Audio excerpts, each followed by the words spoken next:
Okay, so today I want to go over the expiration of the constitutions and the laws. And this goes back to an idea that goes back way into antiquity. So the first source that I have is the Journal of Constitutional Law, volume 2:3, pages 621 and 622, a paper written by Brett W. King called Wild Political Dreaming, Historical Context, Popular Sovereignty, and Supermajority Rules.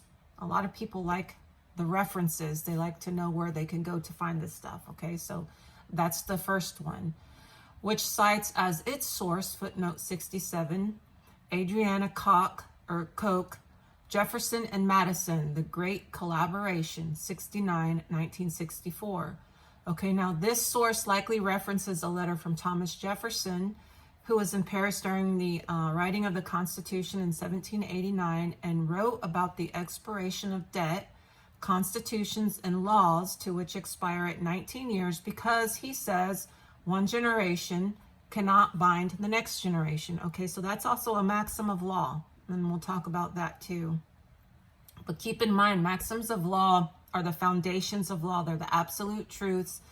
They don't go against nature and the natural law, as no law can compel a man to do something that is impossible.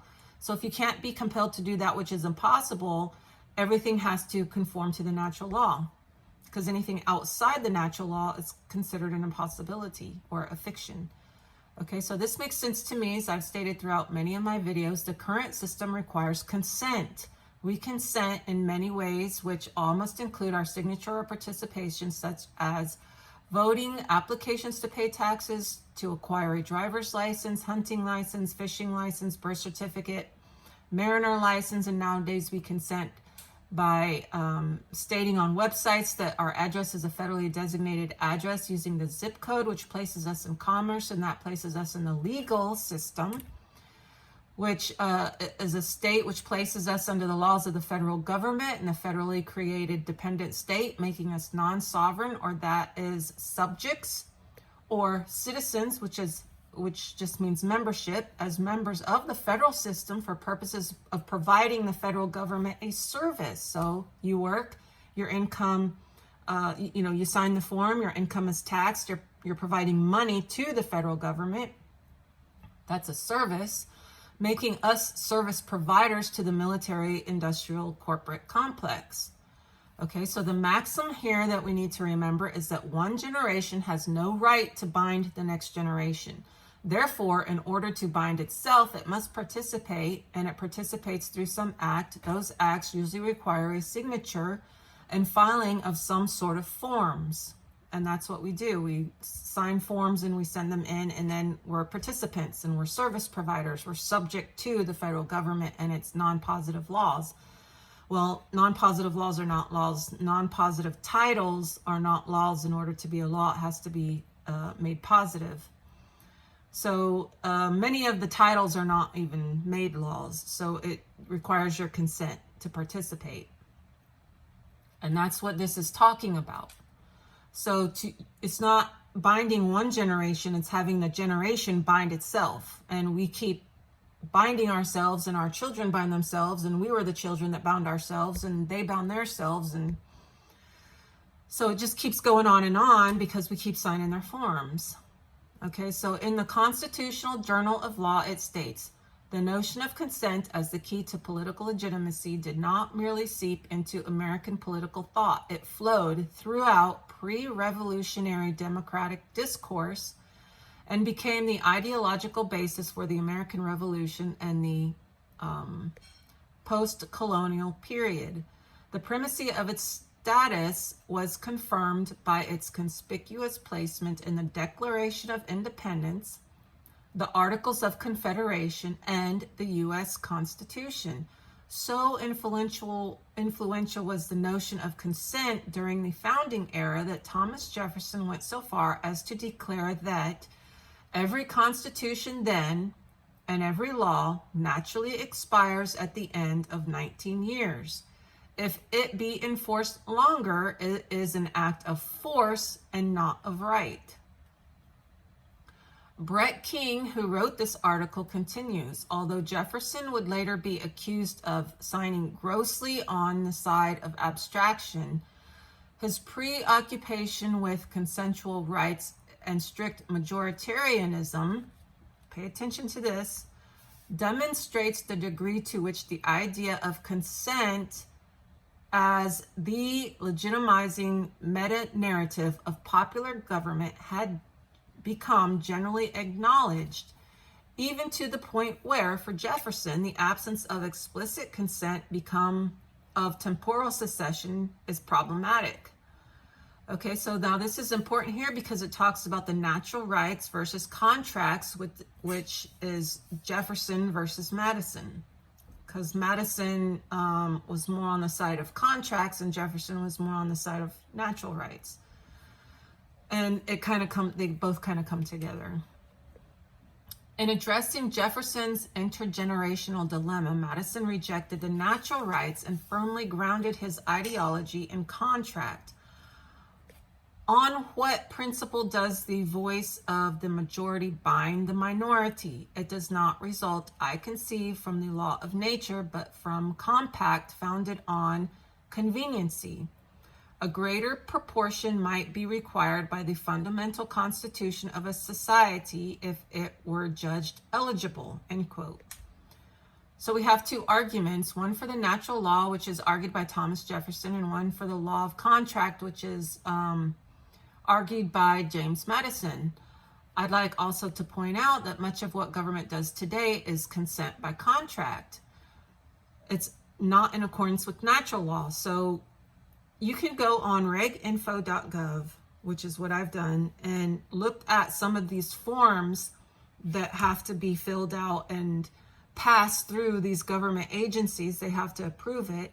And one of the parts of the approval process is to state whether or not the form conforms to the ideas of federalism, and that's defined in Executive Order 13132.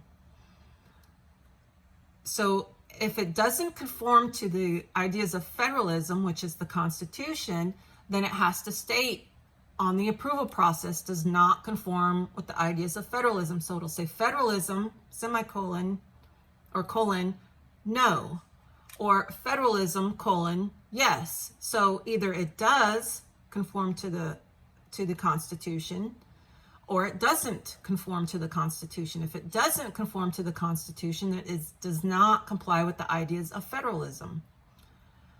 Okay, so that means it's a contract and you're consenting individually. And there can be no force to contract. No one can use force to get you to contract. They can't use deception either. Now, if you're stupid and you sign a contract, or you made a mistake or you didn't understand, then you should have clarified that or had it clarified before you signed the contract, saying that you don't understand the terms in the contract and therefore you cannot sign it. Okay, so point out here, okay, I'd also like to point out here that much of what the government does today is consent by contract. It is not in accordance with the natural law or constitutional law, though the Constitution acknowledges contracts with government and not interfering with government contracts or private contracts, the government not interfering with private contracts. The Constitution does not allow the government or Congress to pass laws outside the Constitution, and the Constitution is explicit in that contracts were all supposed to be for defense purposes on the federal lands. And so this is where a contractor who wants to do work with the federal government will work on the federal lands with the military to provide a service or equipment or what have you. A lot of restaurants now, like Burger King, McDonald's, they contract with the federal government and they get to build a restaurant on the federal lands, and then they get to serve the people on the federal lands, but they had to make a federal contract directly with the federal government to do that.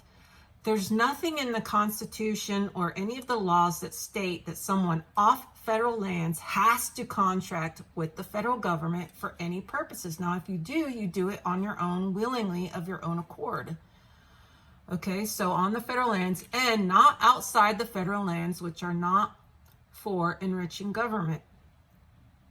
All contracts must be by consent. They cannot make a law that forces people into a contract.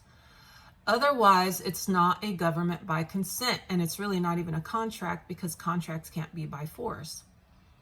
It is a government by force, whether it is natural or contractual, which is against the ideas of federalism, against what the founders wanted. They wanted everything to be by consent. So either way, whether you use natural law or your foundations of government or contractual law as your foundation of government, it cannot be by force, and its right ended 19 years after original consent. Okay, so that's the Constitution, ended 19 years after original consent, but then people had to start contracting with the federal government so it could keep legitimizing itself. There's more to the story than what we're taught in school. More than what political figures tell you, attorneys tell you, lawyers tell you, media tells you, and on and on. Okay, so recently, I just want to make this statement.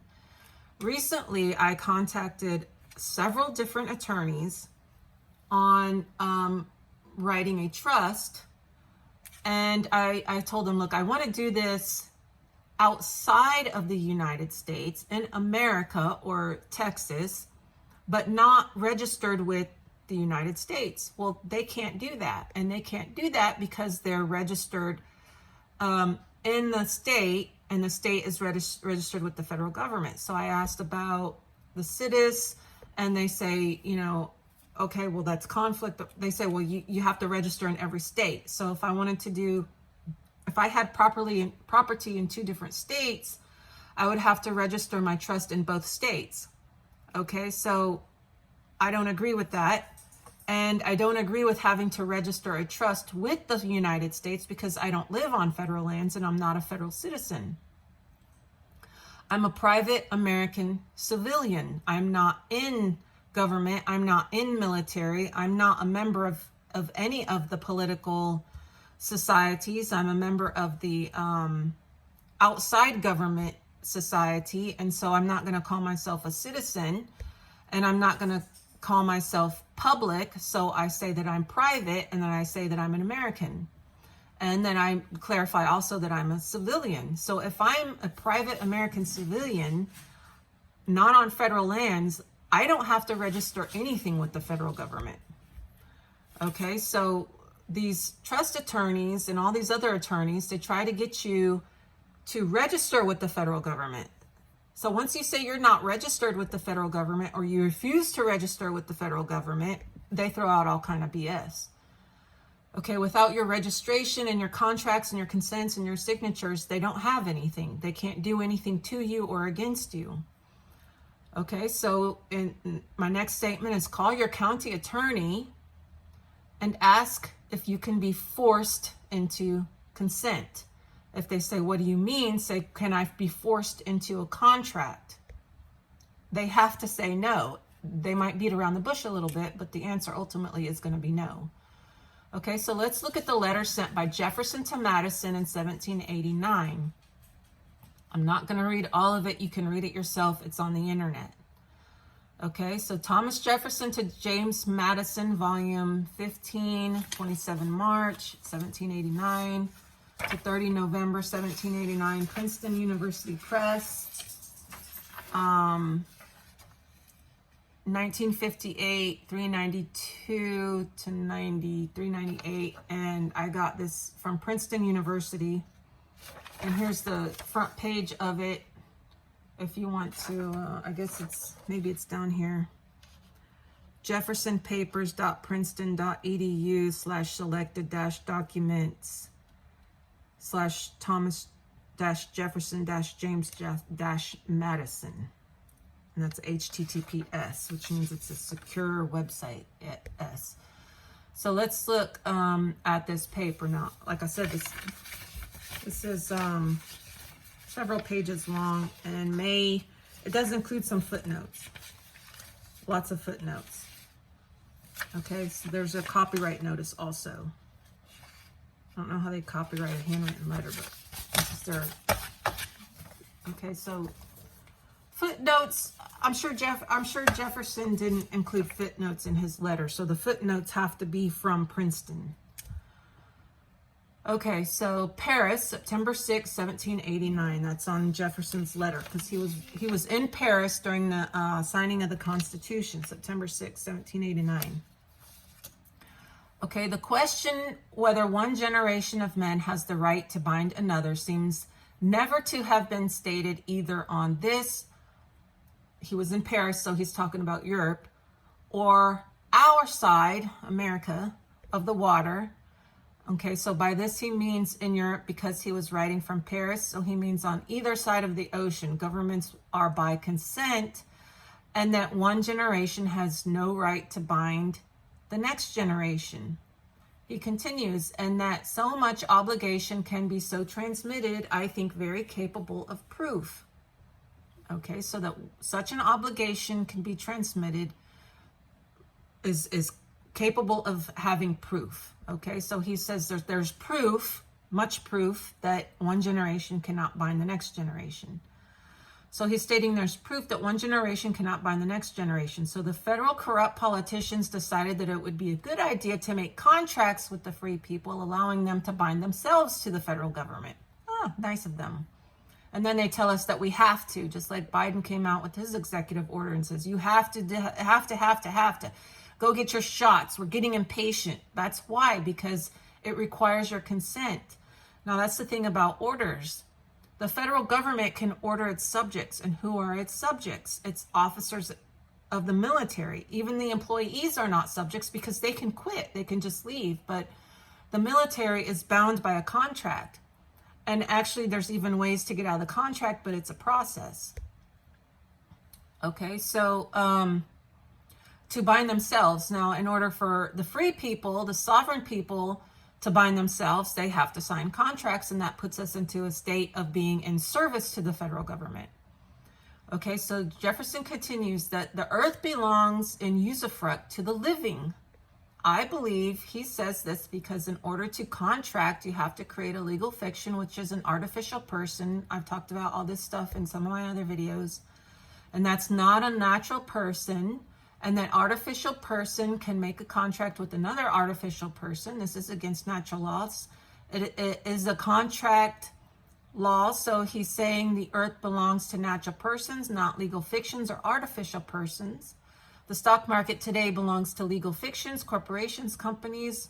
It uses artificial currency. It's all anti-natural law. It's all contract law, which is for legal persons. Again, fictions or legal fictions or legal persons with legal names, which are government names and not a natural person. After he says the earth belongs to the living, he says that the dead have neither powers nor rights over it. This makes sense because legal fictions have no power over the earth, only the living. Fictions that make contracts are dead. He continues to say that when a man has property and he dies, the first occupant will take it unless there are rules that govern how property is passed. If there are no rules, then the wife and children will take the property. So the occupants take the property. Okay, now we apply for legal marriages with the fiction. So we apply to be married as a fiction. And so the government will have dibs on the property if we owe taxes or what have you, and then pass the debt on along to the family members, which it seems that according to Jefferson, he's saying that that's not the case, that the descendants of the deceased are not bound to his debts, but they still can receive the property, because that's in accordance with natural law, because they occupy the property. So if the federal government were to just go away, then the occupants receive the property. Okay, so banks have no rights. He continues to explain to Madison that if the laws are and constitutions can bind the next generation, then lands are owned by the dead and not the living. Since the living is since the living is then obligated to pay the debts of the dead man. So when a man dies and his children are bound to pay the dead father's debts, the land belongs to the dead. If you owe taxes to the federal government and you die, your children must pay those taxes, or they take the property and thus the property is owned by the dead, since banks and governments by contract, which bind multi-generations of people, the land then is owned by the dead. Government is a dead entity when it contracts with you. Can a natural thing then be owned by the dead? Can a dead person own anything? There's a lot more to this letter, and I encourage you to read it for yourself. Jefferson talks about debt, how long debt is contracted. Okay, and Jefferson continues to say, then 19 years is the term beyond which neither the representatives of a nation nor even the whole nation itself assembled can validly extend a debt. So a nation assembled are the members of Congress. So it seems that he is stating that Congress cannot bind the next generation with debt. Since the 19 years has passed, the debts are cleared and the land returns to the occupants. He says that between society and society, or generation and generation, there is no municipal obligation, no empire, but the laws of nature. We seem not to have perceived that by the law of nature, one generation is to another as one independent nation to another. Okay, so there we have it. Generations are independent of one another. The debts contracted 40 years ago do not belong to the 20-year-olds. The debt contracted 20 years ago do not belong to the newborns. And this is by the laws of nature, so says Jefferson. All laws are founded on the laws of nature. It can be no other way. They are all, if they are to be considered, they are all, as if they're be considered legitimate, they are by the laws of nature. So he's saying that if any law is to be considered a legitimate law, it's got to be by the law of nature, and so it has to conform to the law of nature. Okay, another maxim. This is the argument between Jefferson and Madison, and I encourage you to read the letter. You can find it on the internet. And I didn't type in the other maxim that I was thinking of here. So I would like to relate something Jefferson said to debt, contracts, and populations. He states that when contracting debts, one generation binding the next generation, Jefferson gives an example and supposes some numbers as to make his point. So there's a lot more in here, and he talks about how many years one generation can extend out debt. Okay, so no society, he says, no society can make a perpetual constitution or even a perpetual law. The earth belongs always to the living. They may manage it then and what proceeds from it as they please during their usufruct. They are masters too of their own persons, and consequently may govern them as they please. Govern their own person, they govern themselves as they please. But persons and property make the sum of the objects of government. The Constitution and the laws of their predecessors extinguished then in their natural course with those who gave them being. Okay? Every constitution then and every law naturally expires at the end of 19 years. It will be enforced. If it be enforced longer, it is an act of force and not of right. It may be said that the succeeding generation exercises, in fact, the power of repeal. This leaves them as free as if the Constitution or law had been expressly limited to 19 years only. And I like that he says repeal, because the repealing clause has been in effect for thousands of years, if not thousands, then hundreds of years, but at least since back to probably the early Roman law and Justinian's code and all that. And that's when a law is written And then when they write a new law to remove the old law, they expressly write in there, this new law repeals, that means gets rid of, makes obsolete or voids this particular law. So people say the Constitution repealed or replaced the Articles of Confederation, but there's no repealing clause in the Constitution. So does that mean the Constitution was supposed to last only for 19 years and then we went automatically back to the Articles of Confederation? Because I've said in some of my other videos that it was my thought that the Constitution was there just to help the states build the forts for defense purposes.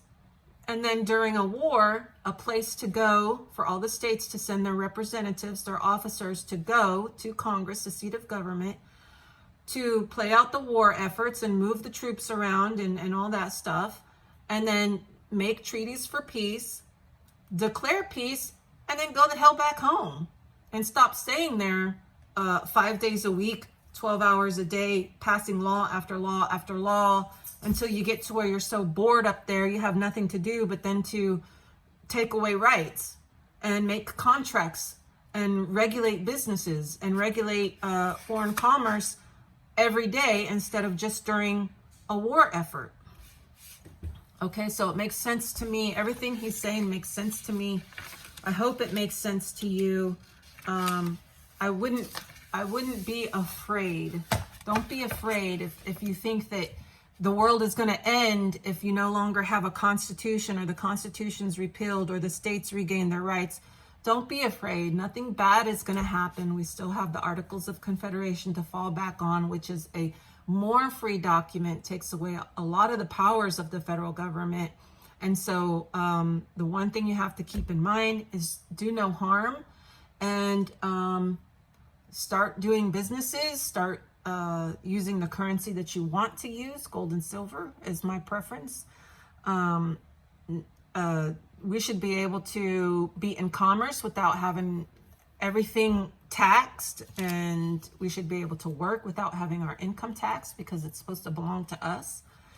And whatever we do is for us and not our children. Our children have a right to make a government and a world and a society to which they can be happy in. And that's supposed to be the world that we live in. We're supposed to live in a country where, or a state where we make the laws for us to what benefits us and makes us happy. And the federal government really is supposed to be silent in all that, other than to just protect it through building forts and assembling for war if necessary. Okay, so that's my video for today, and I hope you enjoyed it, and I will link my resources.